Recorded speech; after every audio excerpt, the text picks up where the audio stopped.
Class 10th ही अच्छी थी, इतने प्यारे प्यारे चैप्टर्स थे, इतना कम सिलेबस हुआ करता था यार, बड़ी मजे आती थी पढ़ के। ये क्लास 11th में जब से आ गया हूं तो समझ ही नहीं आ रहा है, ट्रिग्नोमेट्री के तो फॉर्मूलेस खत्म होने का नाम ही नहीं ले रहे हैं। ये परम्यूटेशंस कॉम्बिनेशंस क्या है समझ ही नहीं आता, परम्यूटेशंस है कि कॉम्बिनेशन है, क्या लगाना है क्वेश्चंस के अंदर। अब ये इनइक्वालिटीज कैसे सॉल्व करते हैं, ओह बहुत ज्यादा टेंशन हो रहा है, बहुत ज्यादा कंफ्यूजन हो रहा है। बच्चा party, I can totally relate with you all, क्योंकि क्लास 11th अचानक से ना आपके सिलेबस को पूरा बदल देती है।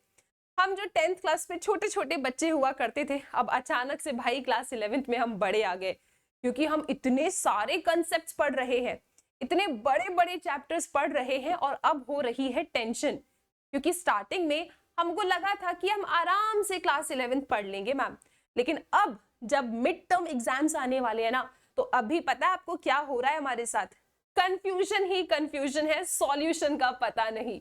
तो बच्चा पार्टी, टेंशन तुमको लेना नहीं है, क्योंकि मैं आ गई हूँ शिवानी शर्मा आप लोगों के लिए लेकर एक बड़ा ही ज्यादा शानदार वीडियो। ये वीडियो आप लोगों के लिए बहुत ज्यादा हेल्पफुल होने वाला है, क्योंकि हम डिस्कस करने वाले हैं how to crack class 11th mid term exams.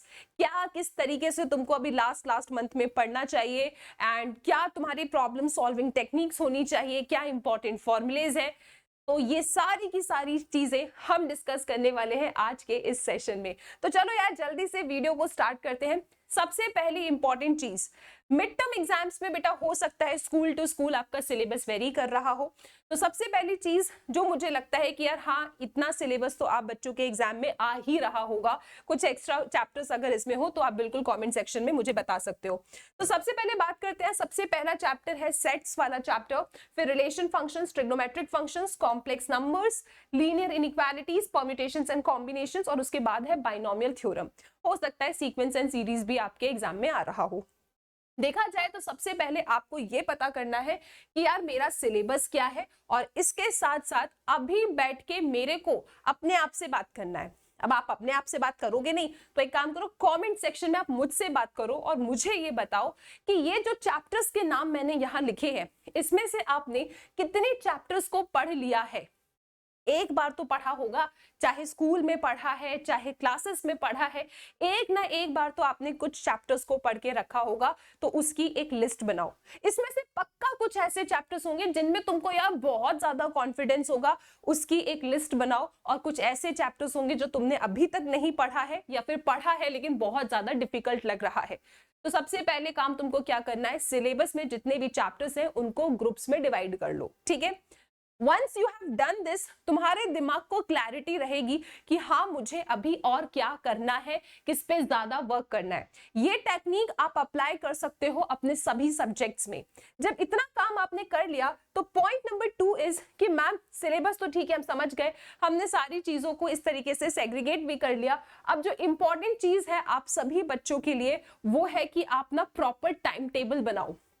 आप प्रॉपर टाइम टेबल को बनाइए, क्योंकि that will help you. Without making a time table अगर आप अपनी प्रिपरेशन स्टार्ट करोगे तो ये आप लोगों के लिए फ्रूटफुल नहीं होगा। आपको टाइम टेबल बनाना है, सुबह से उठ के रात तक आप किस तरीके से अपने दिन का यूटिलाइजेशन करने वाले हो, कितने घंटे मैथ्स पढ़ने वाले हो, कितने घंटे फिजिक्स, कितने घंटे केमिस्ट्री एंड सो ऑन, क्योंकि टाइम लिमिटेड है। अगर आपने अपने आप को टारगेट नहीं दिया तो 101% आप टाइम को वेस्ट कर दोगे। आपको लगेगा यार आज का दिन मैं थोड़ा थक गया हूं, कल से पढ़ लूंगा, and this will not help you बच्चा party. So you need to make a time table. Okay ma'am, done. आज अभी इसी वीडियो को देखने के बाद हम लोग फटाक सीधे टाइम टेबल बनाएंगे। लेकिन टाइम टेबल मैम कब तक के लिए बनाना है? आपको पूरे महीने का टाइम टेबल नहीं बनाना, आपको बनाना है daily time table.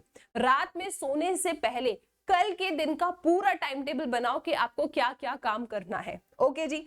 Next, once you have made the time table, another important thing is कि भाई किस डायरेक्शन में मुझे पढ़ाई करना है।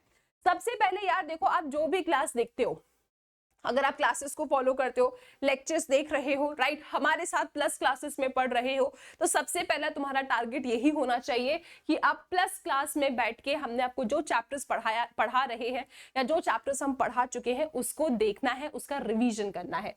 ठीक है, क्लासेस को देखो, क्योंकि बच्चों क्या है ना, आप अचानक से अगर खुद से पढ़ने बैठोगे तो हो सकता है कि जो कंसेप्ट आप 15-20 मिनट्स में सीख सकते हो अंडर द गाइडेंस, वही कंसेप्ट आपको लग रहा है टाइम समझने में और फिर आपको फ्रस्ट्रेशन हो रहा है कि यार मुझे बन क्यों नहीं रहा है। क्लास 11 थोड़ी सी डिफिकल्ट क्लास है, you really need to have proper guidance in this, ताकि आप अपने टाइम का अच्छे तरीके से यूटिलाइजेशन कर सके और अपने सब्जेक्ट को पसंद कर सके। क्योंकि पता है, अगर एक बार कुछ ट्राई कर रहे हो, नहीं बन रहा, तो आपको पता है क्या लगता है कि शायद मैं इस सब्जेक्ट में वीक हूं, शायद ये सब्जेक्ट मेरे को नहीं आता।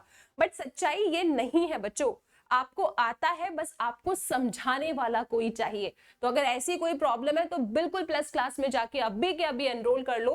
प्लस क्लास में शौर्य बैच में मैं आपको मिल जाऊंगी मैथ्स पढ़ाते हुए, राइट। इसके बाद ये हो गया, फिर आप जाके एनसीईआरटी के क्वेश्चंस अपने आप से बिना देखे सॉल्व करेंगे। प्लस क्लास में मैं आपको सारे क्वेश्चंस कराती हूँ, लेकिन जब आप रिवीजन करते हो उस समय भी आपको सारे क्वेश्चंस एक बार खुद से सॉल्व करना है। After doing NCERT you have to solve the questions of NCERT exemplar. Beautiful book है, इसके हायर लेवल के क्वेश्चंस होते हैं, ये सॉल्व करना काफी जरूरी है। जब इतनी चीज आप फॉलो कर रहे हो, इसके अलावा आप चाहे तो कोई रेफरेंस बुक भी यूज कर सकते हो, लाइक आर.एस. अग्रवाल और आर.डी. शर्मा, ठीक है। तो यहाँ पे आपकी चॉइस है, ठीक है। आप एक्स्ट्रा क्वेश्चंस प्रैक्टिस करने के लिए इन बुक्स को फॉलो कर सकते हो। उसके बाद तुम्हें और कुछ नहीं करना, तुम्हें सिर्फ और सिर्फ मल्टीपल रिवीजन्स करने हैं। जो पढ़ चुके हैं, कितना भी बोरिंग लगे, कितना भी आपको लगे कि भाई आता है, आप मल्टीपल रिवीजन्स कीजिए, आप अपने आप को चैलेंज दीजिए और बार बार क्वेश्चंस को सॉल्व करो। इससे क्या होगा, आपका कंसेप्ट स्ट्रांग हो जाएगा। और जब आपका कंसेप्ट स्ट्रांग हो गया है तो बेटा आपको ना क्वेश्चंस को अप्रोच करने का तरीका समझ में आएगा। सेम क्वेश्चंस 11th-12th क्लास में नहीं आते हैं जो आपके एज इट इज बुक में होते हैं। क्वेश्चंस का पैटर्न बदलता है, दे आस्क डिफरेंट क्वेश्चन। तो आपको अगर you don't know how to start a new question, you will not be able to end it। और क्वेश्चन को स्टार्ट करना आप कैसे सीखेंगे? क्वेश्चन को स्टार्ट करना आप तब सीखेंगे जब आप इस तरीके से वर्क करने वाले हो, कंसेप्ट्स को सीख रहे हो, मल्टीपल रिविजन्स कर रहे हो, फिर आपका दिमाग ना तैयार हो जाता है अलग अलग टाइप के क्वेश्चंस को डील करने के लिए। तो this is the way of solving new question. Problem solve करने की टेक्निक ये है, कंसेप्ट्स पे काम करो, कंसेप्ट्स पे काम करो, कंसेप्ट्स को सीखो। और उसके बाद आपने एक बार क्वेश्चंस यार हमारे साथ सॉल्व कर दिया, अगली बार तुमको यार वो क्वेश्चन को अपने आप सॉल्व करना है और बार बार सॉल्व करना है। एंड चैलेंज योरसेल्फ, अलग अलग किताब से क्वेश्चन उठा के चैलेंज योरसेल्फ कि भाई चलो इस क्वेश्चन को सॉल्व करने की मैं कोशिश करता हूं। अगर आपने ये किया, आप मैथ्स में अप्रोच करना सीख गए हैं। और जब आप अप्रोच करना सीख जाते हैं तो आप नए नए क्वेश्चंस को टारगेट कर सकते हैं। उसके बाद बेटा इंपॉर्टेंट चीज ये है कि हमेशा पता है मैथ्स को अगर आपको पढ़ना है ना, सबसे ज्यादा इंपॉर्टेंट चीज जो मैं अपने हर एक स्टूडेंट को सजेस्ट करती हूँ वो ये है कि यार अपनी ना एक कॉपी बनाओ, अपनी एक कॉपी बनाओ जो होगी आपकी कंसेप्ट कॉपी, जो होगी आपकी कंसेप्ट कॉपी। आपको जो भी उसको प्यारा नाम देना है आप अपना नाम दे दो उसको, ठीक है। एक अपनी प्यारी सी कंसेप्ट कॉपी बनाइए। Now how you have to utilise this copy, इसका बेस्ट यूटिलाइजेशन आपने कैसे करना है। सपोज आपने चैप्टर नंबर 1 पढ़ा सेट्स, ओके, आपने सेट्स चैप्टर पढ़ लिया, आपने बहुत सारी चीजें इसमें सीखी, काफी चीज आपके लिए न्यू होगी। सेट्स का miscellaneous exercise is very difficult. आपने जब उसके क्वेश्चन सीखे, प्रूव कैसे करते हैं, किस तरीके से अप्रोच किया जाता है, क्या छोटी छोटी चीजें जो आपने सीखी, उन सभी चीजों को आपको ना अपनी लैंग्वेज में अपनी कंसेप्ट कॉपी में लिखना है कि अगर ऐसा होता है तो ये हो जाता है।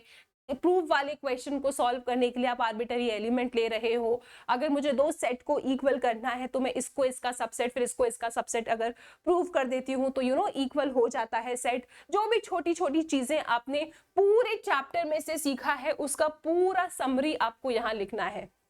जब आप ये करोगे ना आपका रिवीजन बहुत अच्छे लेवल का होगा। सिमिलरली कोई भी फॉर्मूलाज हैं वो सारे फॉर्मूलेज लिखो। और जब आप इतने सारे क्वेश्चंस किसी पर्टिकुलर चैप्टर के सॉल्व कर रहे थे तो 101% कुछ क्वेश्चंस ऐसे होंगे जिसको देख के आप कहोगे यार मजा आ गया, अगर इस क्वेश्चन को मैंने सॉल्व नहीं किया होता तो मैं एग्जाम में शायद सॉल्व नहीं कर पाता। तो ऐसे क्वेश्चंस को भी आपको अपनी इस कंसेप्ट कॉपी में लिखना है। कुल मिला के बेटा मैथ्स में यही चीज है, कंसेप्ट को स्ट्रॉन्ग करो, मल्टीपल रिवीजन करो, बार बार फॉर्मूलेज लिखो।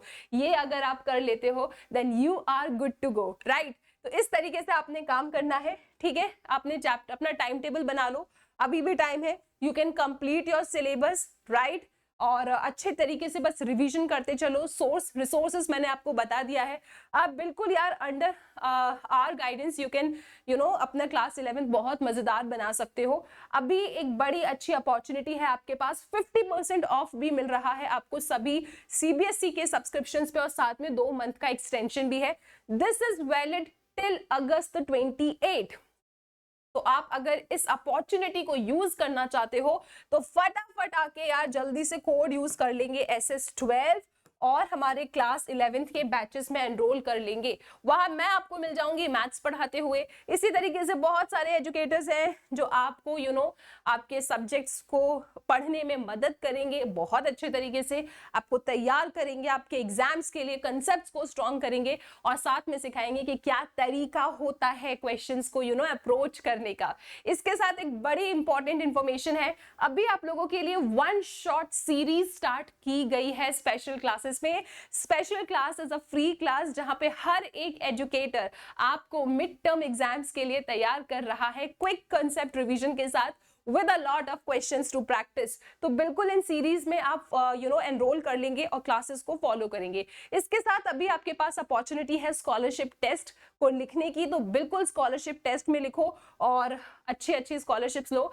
दैट्स ऑल बच्चा पार्टी। आई होप ये वीडियो आपके लिए यूजफुल रहा है। स्ट्रेस लेना नहीं है, काम पे लग जाओ, बहुत अच्छे तरीके से आप अपने एग्जाम को क्रैक कर सकते हो। Thank you so much.